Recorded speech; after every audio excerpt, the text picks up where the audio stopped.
المهم، ليه سموك البحر الأبيض المتوسط؟ ليه؟ ما عندك فكرة بالله؟ لأني قاعد بالنص مثل القازي وبالنص بالوسط يعني. وليه أزرق بقى يعني؟ ليش أزرق يعني؟ فهمنا بالنص، بس ليش أزرق يعني؟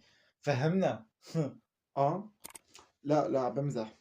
لأنه أنا بوصل بين كتير شغلات، يعني كتير شغلات بين قارات وقصص، يعني لهيك حاب أسوّني أزرق. لأنه أنا عندي كتير حيتان، هدول الحيتان الكبيرة، هدول اللي لونهم أزرق عندي كتير كبيرة، يعني أنا بالع كثير حيتان كبير. تتصور انه انا بالع حيتان؟